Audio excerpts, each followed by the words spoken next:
ကတော့ကျွန်တော်တို့တွေအုံးသမီးလေးချက်ပြပါမယ်အုံးသမီးကိုကျွန်တော်တို့အရင်ဆုံးစံနှစ်ပြီးကျွန်တော်တို့ရေးဆေးပါတယ်သုံးတာကတော့ကျွန်တော်ရွှေဘိုပေါ်စံအထက်ဆောက်သုံးပါတယ်စံနှစ်ပြီးထည့်ပြီးတော့ကျွန်တော်တို့ဒီမှာရေကတော့တပြီခွဲပဲထည့်ပါတယ်ဘာဖြစ်လို့လဲအုံးတို့ကြိုထားတာလေးလည်းထည့်မှာဖြစ်တဲ့အတွက်ပေါင်းလိုက်ရင်သူကနှစ်ပြီးစားပြန်ဖြစ်သွားတော့ဒီထက်မဲ့အုံးတို့ကိုကျွန်တော်တို့ကရှော့လိုက်ပါတယ်ရှော့ပြီးတကလာကျွန်တော်တို့စားဖို့ကျွန်တော်တို့နော်အနေငယ်ဒီထည့်ပါတယ်သမီးသားလက်ဖေးခွက်တစ်လုံးစာကျွန်တော်တို့ကြားထည့်ပါတယ်နော်စားတော့ကျွန်တော်တို့သမီးသားသစုံအမောက်လေးတွေလိုက်ထည့်ပါတယ်နော်အရင်မြန်ပါလေကျွန်တော်တို့ဒီဒါတန်ခါတစ်ထောင်နဲ့ကျွန်တော်တို့ချက်မှာပါနဲသွားမလားများသွားမလားတိတ်မပူပါနဲ့ तू ကအနည်းများကိုပြန်ပြီးတော့အိုးရင်ထဲမှာအနေများကိုပြန်ပြီးတော့သူကသွားလိုက်တာဖြစ်တဲ့အတွက်အပေါက်ငံကသူ့ဟာသူဖြစ်သွားပါတယ်နော်ဒါလေးကိုကျွန်တော်တို့ကဲစားတကြားထည့်ပြီးသွားပြီအရန်လွယ်ပါတယ်သူ့အတွက်ကကျွန်တော်တို့စက်သွန်ဒီလေးပါနော်စက်သွန်ဒီလေးမှုေးနေတာတခုကကျွန်တော်တို့ဒီမှာစက်သွန်ဒီနဲ့သမီးလိုက်ထည့်လိုက်နော်ကဲဒီပါကျွန်တော်တို့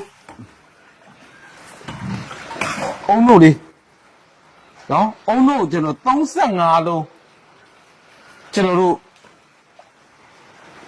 အုံးဒီ35လုံးပါကျွန်တော်တို့အများကြီးလည်းမဟုတ်ပဲနဲ့တို့ဒီဘက်ကရင်ရိုးရိုးစီကိုထည့်လိုက်လို့ရတယ်ရိုးရိုးစီထည့်ရတယ်ရွှဲတယ်ဒါပေမဲ့ကျွန်တော်တို့ဒီမှာထောဘက်ကရှိပြီးသားဖြစ်တယ်စီရွှဲရွှဲလေးထည့်အောင်လို့ထောဘက်ကရှိပြီးသားဖြစ်တယ်ဒါကြောင့်မလို့ထောဘက်လေးထည့်လိုက်ပို့စားကောင်းပါဒါနော်ကျွန်တော်တို့ထောဘက်လေးကိုနော်အနည်းပြောမယ်ဆိုတော့ငါးချက်သားလောက်ပဲရှိမယ်ထောပတ်တဲ့နော်ထောပတ်လေး30လိုက်ထည့်မယ်နော်ငါးချက်သားလောက်ပဲရှိတာထောပတ်လေးနော်ပိုစားကောင်းပြီပေါ့ဒီနေ့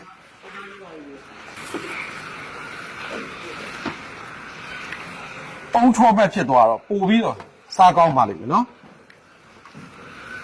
ကျွန်တော်တို့ကတော့အနံ့အတွက်လေးပေါ့အုံးလေးနဲ့ထောပတ်လေးနဲ့အခုရှယ်ဖြစ်မှာတော့အုံးထောပတ်ဟမ်ကဲဒါလေးကိုအနည်းငယ်ပဲကျွန်တော်တို့ကနော်ဒီလိုလေးပဲပွေပါမယ်နော်ရရင်ဒီလောက်လေးဆိုကဲစားတကြားလေးပြေးအောင်စားတကြားလေးပျော်အောင်ဒါလေးပေါ့နော်ကျွန်တော်တို့အားလုံးထည့်ပြီးသွားတဲ့ပစ္စည်းတွေအားလုံးကိုကျွန်တော်တို့ဒီခုစိုးပေါင်းဖို့တွေကိုထည့်ပါမယ်45မိနစ်ကြာပါမယ်နော်ထည့်ပါပြီဟုတ်တယ်ရှင်နွေးကကျွန်တော်တို့စုဖို့45မိနစ်လောက်စုရပါဝမ်းစုနေရင်နွေးထဲမှာကျွန်တော်တို့ထည့်ပြီးတော့ပေါင်းတာပါချက်ပါမယ်ချက်သားချက်တဲ့နေရာမှာကျွန်တော်တို့မီးရတော့ gas ကိုသုံးပါတယ် gas ကိုသုံးခြင်းဒီအလုံးမတန်ကောင်းပါတယ်ကျွန်တော်တို့ဒီ3ချိန်ရလဲဒီချက်သားအများကြီးဟိုမှာကျွန်တော်တို့နိုင်ခွက်နဲ့မပို့ပါဘူးเนาะဒီချက်ချိန်ကျွန်တော်တို့အရင်ဆုံးအရေးကြီးတာကကျွန်တော်တို့ဒီအုံးသမီးမဲ့တွဲစားမဲ့ချက်သားပြီးမှုေးနေရမယ်မှုေးလိုက်နေမှအုံးသမီးနဲ့လိုက်ပါဖြစ်တဲ့အတွက်သူ့ကိုကျွန်တော်တို့ကအုံးနံလေးတင်းအောင်လို့ကျွန်တော်တို့တိကျဘိုးကကျွန်တော်တို့လှော်လိုက်ပါမယ်တိကျဘိုးကစပထမဆုံးစီလေးနဲ့ကြော်သူလိုကြော်လိုက်တဲ့အချိန်မှာ तू ကဘာဖြစ်မလဲဆိုသူ့ကရင်အုံးလို့နံကိုအော်တိုထွက်ပါတယ်နော်အုံးလို့နံလေးအော်တိုထွက်မယ်နော်ဘာမှမပါဘဲနဲ့ကျွန်တော်တို့ဒါလေးကိုကျွန်တော်တို့ခုစတော်လာပါပြီခင်ဗျာကြတိုင်းချက်သားကျွန်တော်တပားကို9ချက်သားတုံးနေပါ4ချက်ခွဲ9ချက်သားတုံးလေးတွေကျွန်တော်တို့အပား1000စာလောက်ထားတာပါခင်ဗျကျွန်တော်အရင်လေးတော့20 30တော့ထည့်ထားပါတယ်ချင်းထည့်ပါမယ်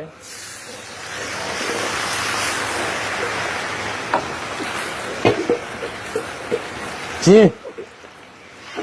ချက်သွန်မြူကဲ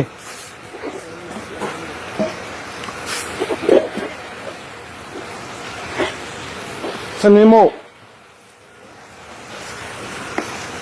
ညူသီးမုံလေးကတော့နည်းနည်းပဲထည့်ပါမယ်ကျွန်တော်ဒီမှာထည့်မှုပြီးသားဖြစ်တဲ့အတွက်ဒီလောက်ဆိုရပါညူသီးမုံလေးနော်ကျွန်တော်တို့တွေကဒီမှာအချိုမုံမသုံးပါဘူးလက်ရှိငါးသားမုံသုံးပါတယ်ကဲရပြီဒါထည့်တော့ကျွန်တော်ဒီမှာကြတော့ငပြာရီလုံးဝသုံးလို့မရဒီဟင်းတွေကဗမာနီးလို့ငပြာရီနဲ့သုံးလို့မရဘူးကျွန်တော်တို့လုံးဝစားနဲ့ပဲသုံးရပါဒီလိုဟင်းတွေကြတော့ဒီကဟိုငံပြာကြီးတဲ့ဆိုငံပြာကြီးအနဲ့ထွက်တယ် တင်းတင်းလေးပါတဲ့အတွက်ဒီထောပတ်သမင်းနဲ့စားမသားထောပတ်သမင်းတော့လည်းကောင်းအုံးသမင်းတော့စားရင် तू ကမလိုက်ဘူးသူဒီအိန္ဒိယဟင်းတွေအားလုံးပေါ့ဒါအိန္ဒိယဟင်းတွေပါပဲအိန္ဒိယဟင်းတွေအားလုံးဒီကျွန်တော်တို့တွေစားနဲ့ပဲချက်ရပါတယ်ငပြိုင်နဲ့မချက်ရပါဘူးဟုတ်ကဲ့သူ့ရဲ့တက်ကတော့ကျွန်တော်တို့တွေလာပါမယ်နှစ်ချက်ရှိတယ်သူ့တက်ကနောက်ဆုံးမှာကြက်သွန်ကြော်ကိုခြေပြီးတော့ကျွန်တော်တို့ကနှက်ထည့်ရတာတစ်ချက်ကဲတစ်ကြဘိုးကောက်ထည့်တာတစ်ချက်ဒါပါပဲနောက်ကြက်သားကိုဒီလိုအကြာကြီးကျွန်တော်နှက်ထားပါတယ်အဲ့ဒီ၃ချက်ဆိုရင်အလွန်တန်မှကောင်းမွန်တဲ့ဒီအုံးသမင်းတို့ကျွန်တော်တို့ထောပတ်သမင်းတို့နဲ့တွဲစားတဲ့ကြက်သားရပါတယ်ခင်ဗျာသူ့ရဲ့အရာသာဒီတန်မှန်ချက်နေကြကြက်သားနဲ့လုံးဝမတူပါဘူးဒါမှလည်း तू ကစားကောင်းတာပါ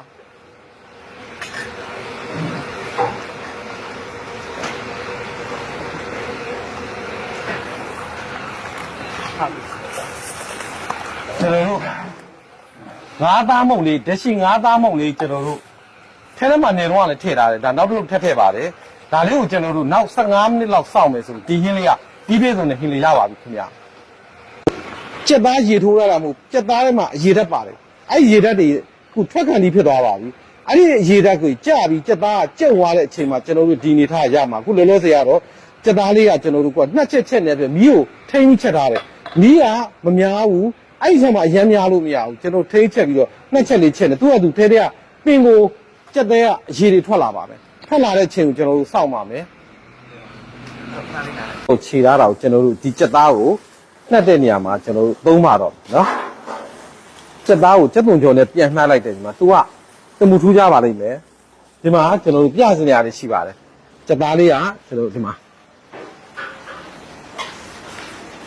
ထူးကြတာတွေ့ပါလိမ့်မယ်ဒါမထည့်ခင်ကြက်သားနဲ့ထည့်ပြီးသားကြက်သားနူးနေတယ်ခုသူ့ရဲ့အနံ့ကမှုေးနေတာနော်ကျွန်တော်ဒါလေးကိုကျွန်တော်တို့ကြက်သားနံ့လေးကမှုေးနေတာကဲ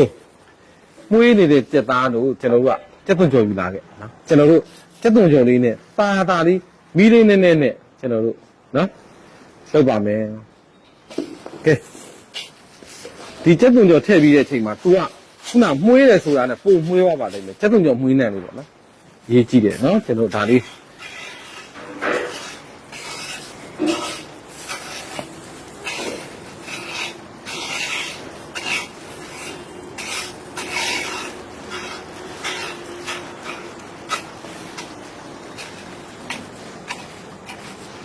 အောက်ကမီးအေးလေးထည့်တာပါနော်မီးတွေကပွက်စီလေးနဲ့ကျွန်တော်ဒါနှက်ထားတာပါကျွန်တော်တို့ကဒါလေးကဓမ္မောက်ပစလေးနည်းနည်းထည့်လိုက်ပါနော်ရပါပြီလို့ဒ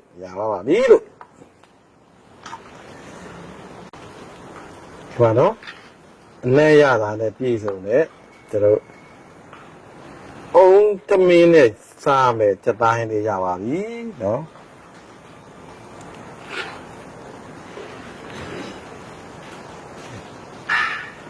ရှေ့ပါပဲနော်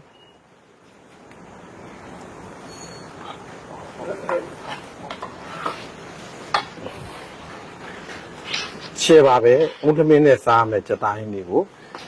ဘယ်လိုချက်တယ်ဆိုတာကြည့်ပေးပါအောင်နော်ဒါအုံးသမင်းနဲ့တွဲစားတဲ့ကြက်သားဟင်းချက်လေးပါ